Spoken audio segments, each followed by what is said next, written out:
Hi, my name is Sean Haler, and I am a data scientist at Elder Research. In this video, I'm going to walk through a solution to Advent of Code 2024 Day 4. This particular solution involves finding words in a grid like a typical word search. In it, I'm going to highlight the use of some loops and some tricks to get through loops using the zip function and the product method from the itertools module. Let's go ahead and jump in. What you see before you is our grid that we're going to search. And for this particular problem, we want to find the word Xmas, X-M-A-S. But not just finding the word Xmas, we also want to find the number of times that we can find the word Xmas. So I'm going to start by having a count that I set to 0, and I'm going to loop through each letter in the grid, beginning with the first row and moving to the right and moving down to the last row, moving from left to right. So the first X I encounter is this particular one. Once I encounter an X, I'm going to construct all the possible strings that start at that particular X. Any Xmas string I find, here we have down and to the right, we see an Xmas, and I'll increment my count. Once I've found all the Xmas's at that particular X, I move on to the next X, construct all the strings, and so on. Once I get down to the middle of the grid, I'm able to construct more strings. This particular X, I can construct 8 different strings. And there are 2 Xmas's that come out from the strings going backward and going up.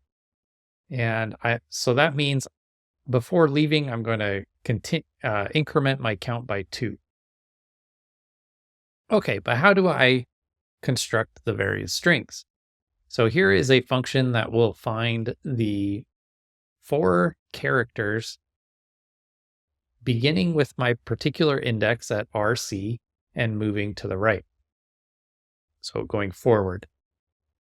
In order to do this, I'm going to loop through, and I'm going to use my range function and go from column 6 to column 10.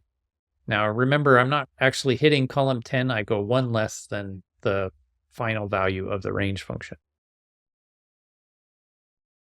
That means the first character I'm going to index is at 4, 6, which is the first character in my string. The next one I'll index is 4, 7, and then 4, 8, and then 4, 9. And that should give me these 4 characters.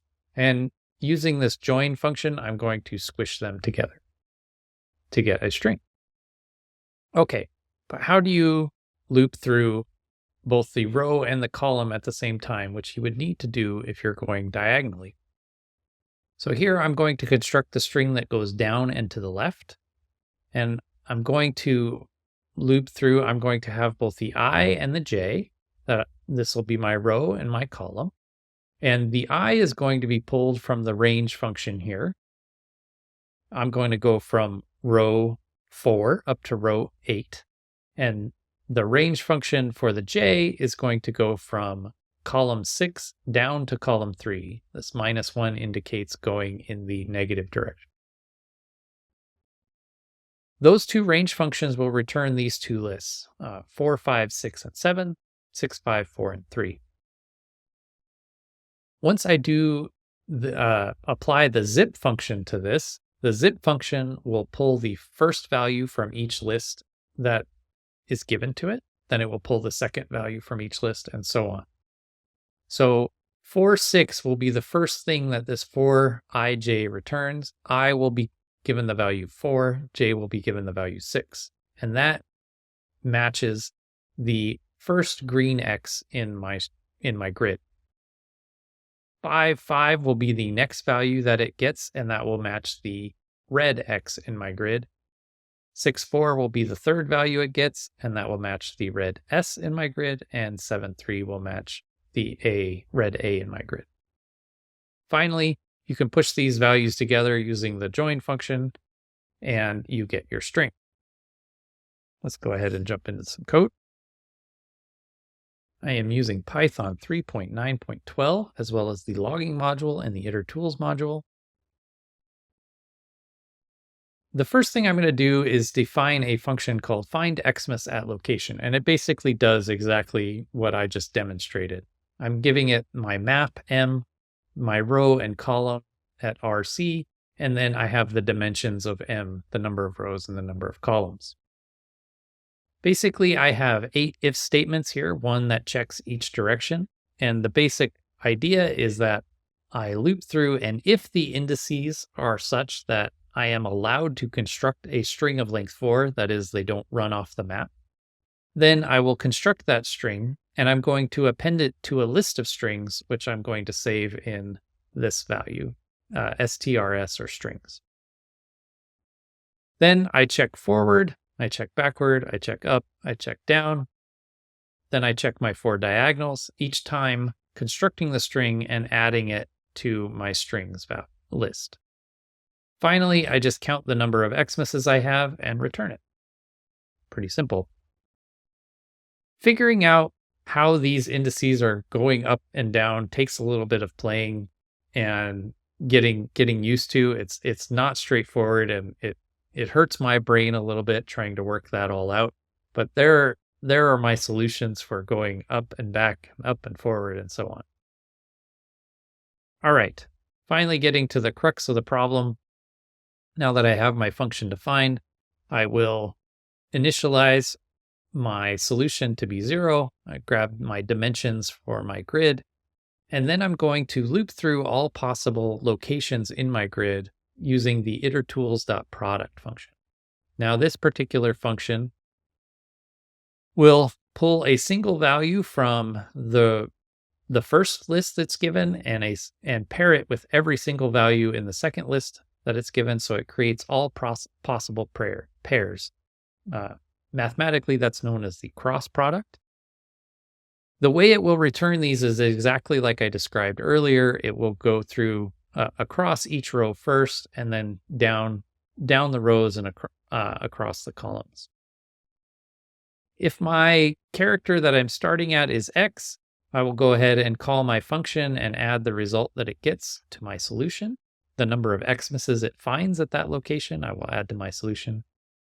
Strictly speaking, I don't need this line. I could just call it, I could call the find xmas at location on everything. It would just return 0 every time.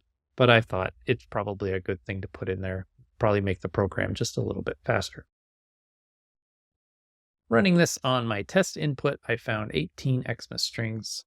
This was my test input, just like I had shown on the previous slide. The actual input for this problem is a lot more nightmarish. Let me go ahead and run it on that. And running it on that, I found 2,534 xmas strings. Moving on to part 2. We have the same input. We're still looking at a word search grid, although we're not finding words in the typical way you find words on a word search grid. This time, we're looking for this kind of structure where we have 2 words that cross each other, and those 2 words are MAS, or mas, and therefore we get an XMAS. Props to the Advent of Code, the guy who runs Advent of Code. That was a clever additional part 2 to this, I found. I thought it was clever. Anyway, so once I find these X structures, I go ahead and count the number of those that I have in the grid, and that's going to be my solution. I'm going to loop through the grid like I did previously, except instead of looking for X's, I'm going to look for these A's. Once I find an A, I'm going to construct both strings that go through, and then if they both happen to be a mas, then I'll increment my count. All right. Working again with my test input, I have a find xmas at location function this time. I'm going to make sure that I'm going to do my indice check by asserting that I am not on the edge, that I'm not in the first or last row, and I'm not on the first or last column. That's what the assert says. If I pass that, I construct the downright string, the 3-character string. I construct the upright 3-character string.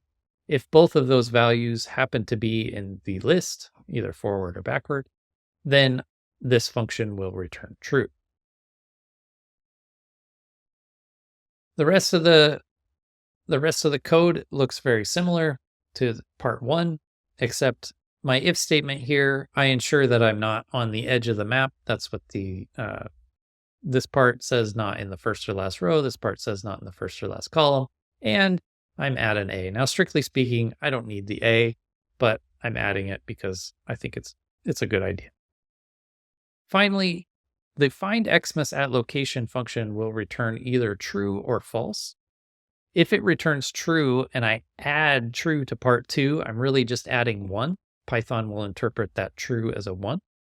If it returns false, it will add 0 to part 2. And so essentially, as I go through part 2, I'm either adding 1 or 0, which just gives me the count of the number of X mosses it finds, or the number of moss X's. Running on the test input, I found 9, which is the correct number. And running on the actual input, my actual input, I get 1866. All right, that should do it. As I said, my name is Sean Haler, and I am a data scientist at Elder Research. My colleagues and I at Elder Research really love Advent of Code because we love solving problems like those found in Advent of Code. And working at Elder Research, we actually get to solve problems like this on a daily basis for our customers, and we find that exciting. And so if you find that exciting too, and you'd like to join us in helping out our customers, please check out the links in the description. Also, you can find information at elderresearch.com. Again, thank you for listening. I hope you found it enlightening.